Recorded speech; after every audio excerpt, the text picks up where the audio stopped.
बहुत दूर एक राज्य था। यह राज्य अपनी वीरता और न्यायप्रियता के लिए जाना जाता था। वहां का राजा प्रजाओं के लिए पिता के समान था। युद्ध में वह सिंह की तरह गरजता और दरबार में लोगों की समस्याएं ध्यान से सुनता। उसके राज्य में भय कम और विश्वास अधिक था। राजा का एक ही पुत्र था, राजकुमार।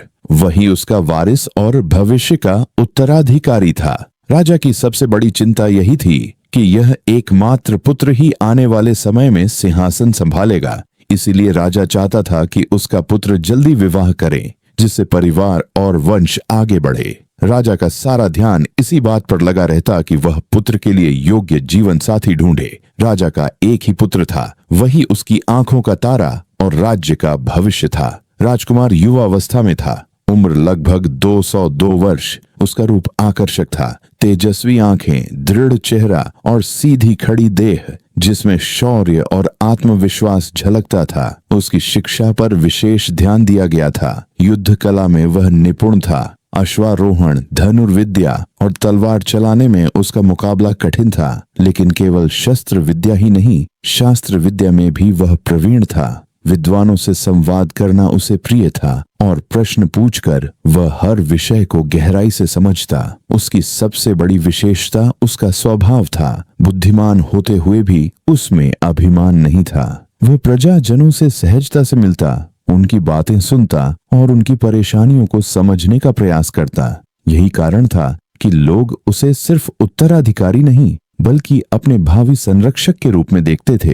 राजकुमार जितना तेजस्वी और वीर था, उतना ही गंभीर भी। विवाह योग्य होने पर भी उसकी आंखों में किसी के लिए आकर्षण की झलक नहीं दिखी थी। यही बात राजा को भीतर ही भीतर विचलित करती थी। समय बीतता गया और राजकुमार युवावस्था की दहलीज से आगे बढ़ रहा था। राजा के मन में सबसे बड़ी चिंता यही थी कि उसका पुत्र विवाह करके घर परिवार बसाए। राजा जानता था कि राज्य का भार हल्का नहीं होता। एक शासक की जिम्मेदारी केवल प्रजा तक सीमित नहीं रहती, बल्कि परिवार, वंश और भविष्य की नियम भी उसी पर टिकी होती है। उसके मन में बार बार यही विचार आता, यदि मेरा पुत्र विवाह में देर करेगा तो उत्तराधिकार और राज्य की स्थिरता पर प्रश्न उठेंगे। वंश आगे न बढ़ा तो इस विशाल साम्राज्य का भविष्य कौन संभालेगा। राजा अपने अनुभव से समझता था कि राजकुमार के लिए विवाह केवल व्यक्तिगत सुख का विषय नहीं है, ये राज्य की मर्यादा, कुल की परंपरा और उत्तराधिकार की धारा से जुड़ा हुआ है। जब वह दरबार में बैठता तो कभी कभी विचारों में डूब जाता। आंखों के सामने अपने पूर्वजों की छवि आती, जिन्होंने समय पर विवाह करके वंश को आगे बढ़ाया और राज्य की नींव मजबूत की। फिर उसे चिंता होती कि कहीं उसका पुत्र इस परंपरा को तोड़ न दे। राजा का मन और भी व्याकुल तब होता जब लोग धीरे धीरे कान्हा फूंसी करते। राजकुमार बड़ा हो गया है, फिर भी विवाह का कोई समाचार क्यों नहीं। राजा यह सुनकर भीतर ही भीतर असहज हो जाता। उसके लिए यह सिर्फ एक पिता की चिंता नहीं थी, बल्कि एक राजा का कर्तव्य भी था। राजा की चिंता दूर करने के लिए दूर दूर के राज्यों से विवाह प्रस्ताव आने लगे। राजमहल में एक से एक राजकुमारियां प्रस्तुत की गई। कोई सौंदर्य में अनुपम थी तो कोई विद्या और संगीत में निपुण, कोई शस्त्र कला में दक्ष थी तो कोई कोमल स्वभाव और शालीनता से भरी हुई। महल का दीवान खाना कई बार दुल्हन चयन के लिए सजाया गया। सुगंधित फूलों की मालाएं, झिलमिलाते दीपक और सजी धजी राजकुमारियां वे लज्जा से झुकी आंखों से राजकुमार की ओर देखती, परंतु हर बार नतीजा एक ही होता। राजकुमार शांत भाव से उन्हें देखता, किंतु उसकी आंखों में वह चिंगारी नहीं जलती जिसे देखकर राजा समझ पाता कि उसका पुत्र किसी से प्रभावित हुआ है। राजा और रानी दोनों हैरान थे। बार बार पूछते, पुत्र क्या इनमें से कोई तुम्हें योग्य नहीं लगी? राजकुमार विनम्रता से उत्तर देता, वे सभी योग्य हैं, लेकिन मेरे हृदय को इनमें से कोई नहीं छू पाया। दरबारियों को यह अजीब लगता। वे आपस में फुसफुसाते, राजकुमार को आखिर कैसी कन्या चाहिए? इतनी सुंदरियों में से भी उसे कोई पसंद क्यों नहीं आती? धीरे धीरे यह बात पूरे राज्य में फैल गई कि राजकुमार अब तक किसी राजकुमारी को स्वीकार नहीं कर पाया। लोग सोचने लगे कि शायद उसके मन में कोई गुप्त कारण है, लेकिन सच्चाई यही थी कि राजकुमार का हृदय खाली था। उसने कभी किसी को चाहा ही नहीं, और अब जब समय विवाह का था तो उसमें किसी के लिए आकर्षण जाग ही नहीं रहा था। राजा की चिंता बढ़ रही थी और राजकुमार की यह अनछा रहस्य बनती जा रही थी। समय बीतने के साथ जब राजकुमार ने एक के बाद एक राजकुमारियों को देखा और फिर भी किसी को स्वीकार नहीं किया, तो पूरे राज्य में यह चर्चा का विषय बन गया। दरबार में जब जब नई राजकुमारियां आती, सभी दरबारी उम्मीद से राजकुमार की ओर देखते। वे सोचते अब की बार अवश्य राजकुमार किसी एक को चुन लेगा, लेकिन जब फिर वही उत्तर मिलता, मेरे हृदय को यह उपयुक्त नहीं लगी, तो दरबारियों के चेहरों पर आश्चर्य और असमंजस की लकीरें खींच जाती। प्रजा में भी यह खबर फैल गई। बाजारों और गलियों में लोग बात करने लगे, क्या राजकुमार को किसी में दोष दिखता है? इतनी सुंदरियां आई, फिर भी किसी ने उसका मन क्यों नहीं जीता? शायद उसके मन में कोई और कारण है जो हम नहीं जानते। कुछ लोग चुपचाप चिंता करने लगे कि कहीं राजकुमार का विवाह न होने से राज्य का भविष्य संकट में न पड़ जाए। वहीं कुछ लोग मजाक में कहते, लगता है राजकुमार को धरती पर कोई कन्या ही योग्य नहीं लगेगी। ये आश्चर्य धीरे धीरे राज्य की सीमाओं के बाहर तक पहुंच गया। पड़ोसी राजाओं तक भी यह समाचार गया कि उस राज्य का राजकुमार विवाह योग्य है, परंतु किसी राजकुमारी को स्वीकार नहीं करता। राजा स्वयं इन काना फूंसियों को सुनकर और भी बेचैन हो उठता। उसे लगता कि कहीं यह राजकुमार की छवि को भी प्रभावित न कर दे। राजकुमार की अनछा और लोगों की हैरानी देखकर राजा ने निश्चय किया कि वह स्वयं आगे बढ़कर प्रयास करेगा। उसे लगा कि शायद अभी तक जितनी राजकुमारियां आईं, वे राजकुमार की अपेक्षाओं के अनुरूप नहीं थीं।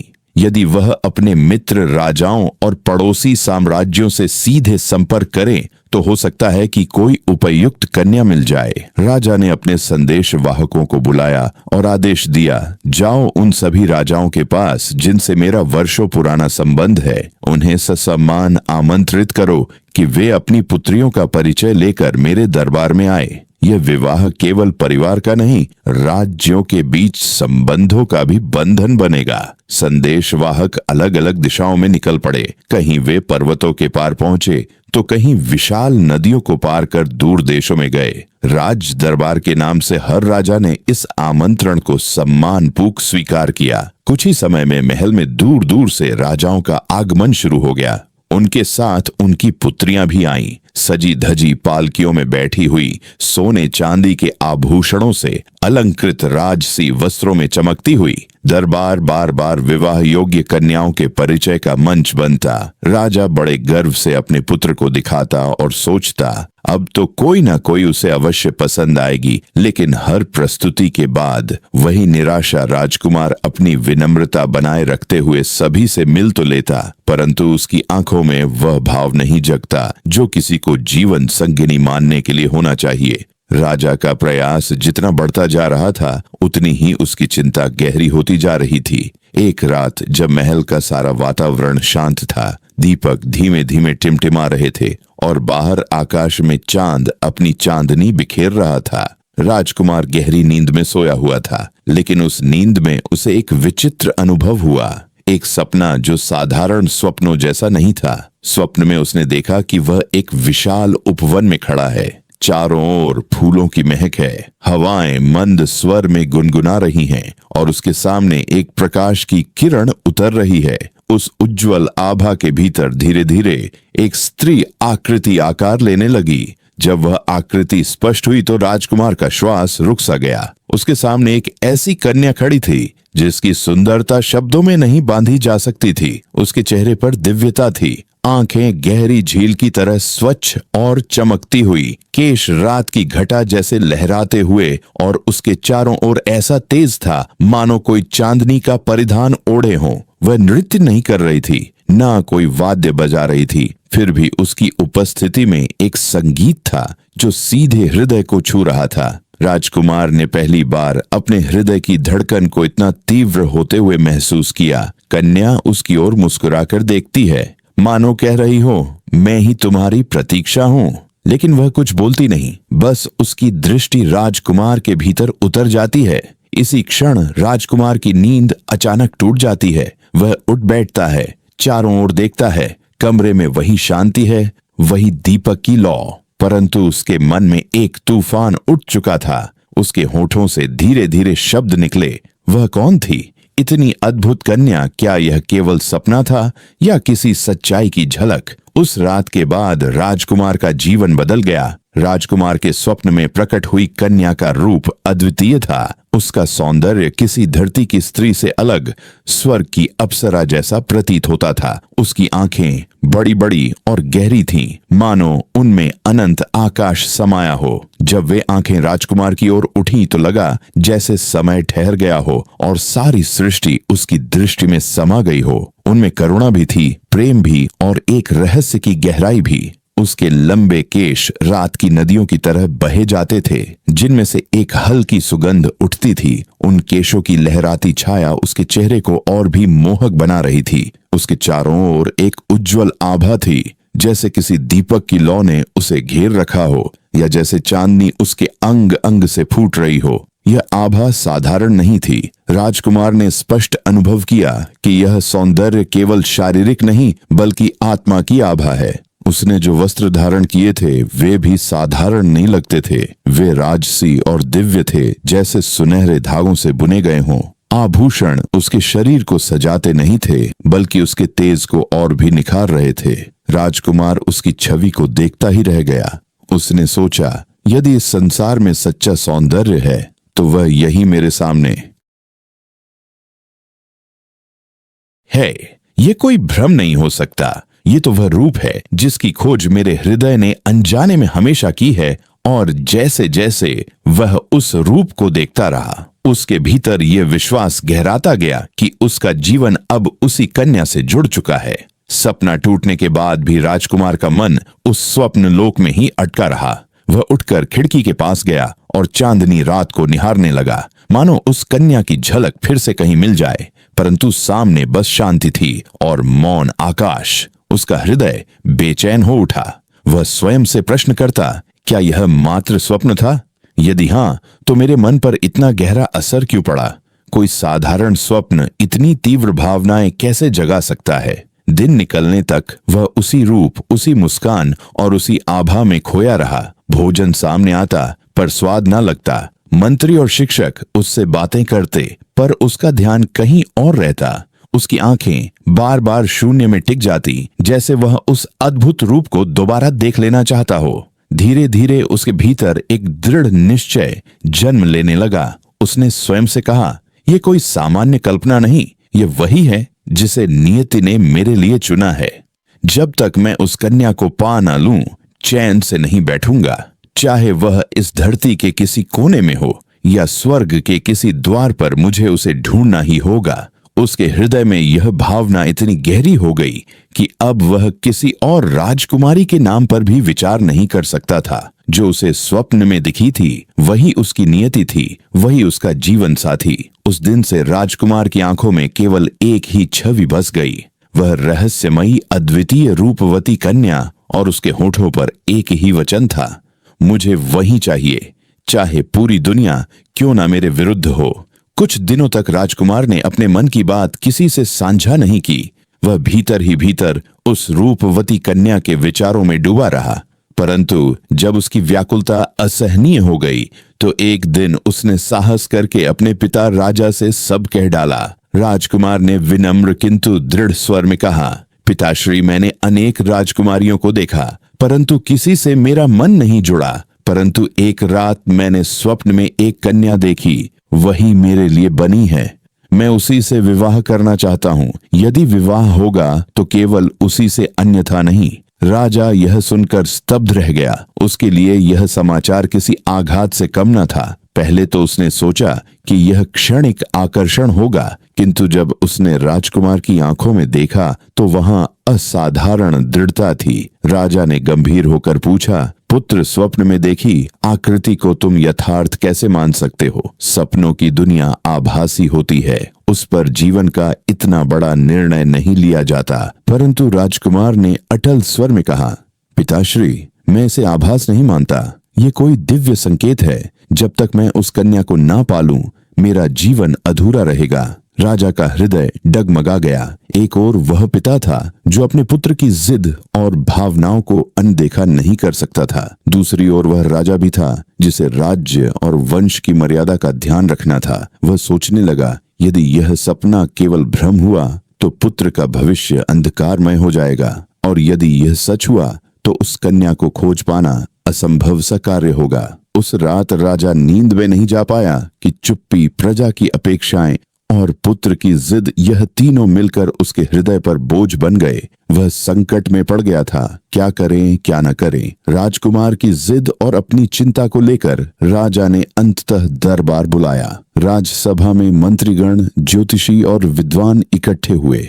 वातावरण गंभीर था। राजा ने सबके सामने कहा, मेरा पुत्र केवल उस कन्या से विवाह करना चाहता है जिसे उसने स्वप्न में देखा है। ये कैसी बात हुई? राज्य का भविष्य एक स्वप्न पर कैसे टिका रह सकता है? मंत्रीगण ने आपस में विचार विमर्श किया। फिर सबसे वरिष्ठ मंत्री ने हाथ जोड़कर कहा, महाराज, यदि यह साधारण स्वप्न होता तो राजकुमार का मन इतना विचलित न होता। स्वप्न केवल रात का खेल नहीं होते, कई बार वे भविष्य के संकेत भी देते हैं। ज्योतिषी भी आगे आए। उन्होंने गणना करके कहा, महाराज, राजकुमार का जन्म स्वयं शुभ नक्षत्र में हुआ है। ऐसे व्यक्ति को मिले स्वप्न सामान्य नहीं होते। यह अवश्य किसी नियति का संदेश है। हो सकता है कि वह कन्या वास्तव में अस्तित्व में हो और ईश्वर ने राजकुमार के लिए ही उसे नियत किया हो।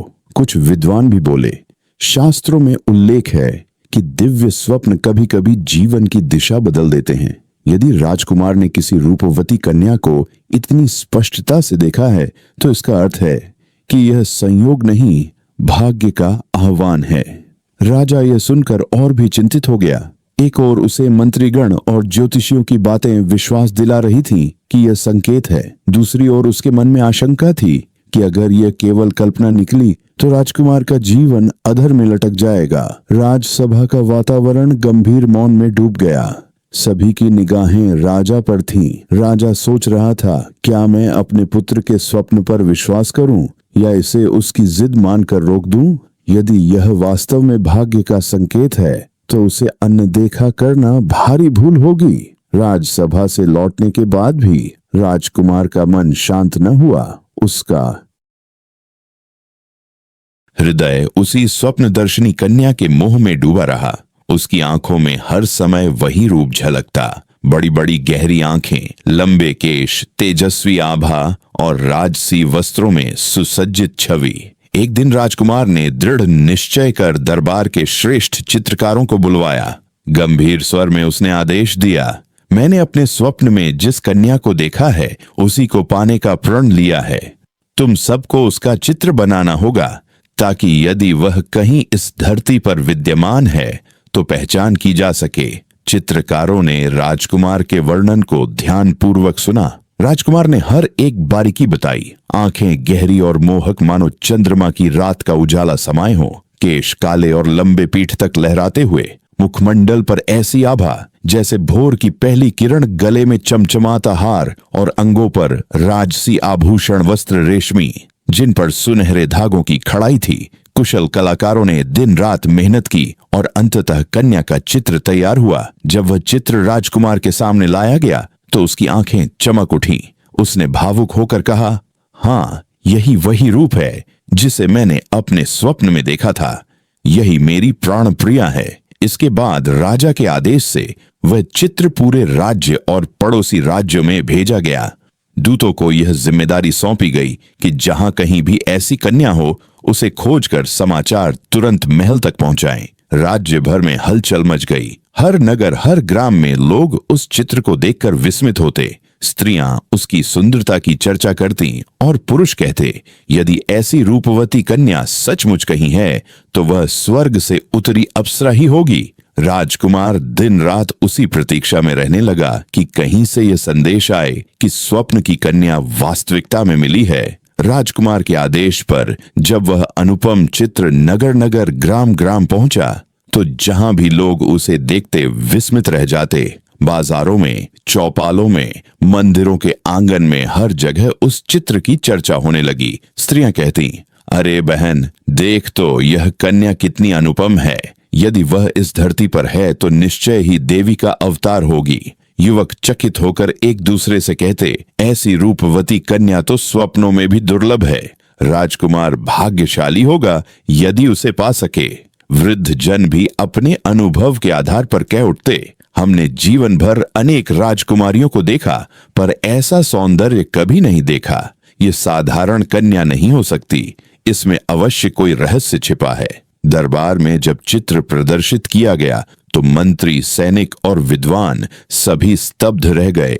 सबके मुख से अनायास ही निकल पड़ा, जग में यदि कहीं यह रूप है तो वही राजकुमार की वधू बनेगी। चित्र के प्रभाव से पूरे राज्य में एक विचित्र लहर दौड़ गई, मानो हर कोई इस अद्भुत कन्या को ढूंढने में जुट गया हो। बच्चों से लेकर बूढ़ों तक सभी की जिज्ञासा बढ़ गई। राजकुमार का मोह और भी प्रबल हो उठा। दिन रात वह उसी चित्र के सामने बैठा रहता, चित्र से बातें करता, उसे निहारता और मन ही मन उस कन्या को अपने पास महसूस करता। उसकी आंखों में अब केवल एक ही स्वप्न था, कभी ना कभी यह चित्र सजीव होगा और वह कन्या सचमुच मेरे जीवन में आएगी।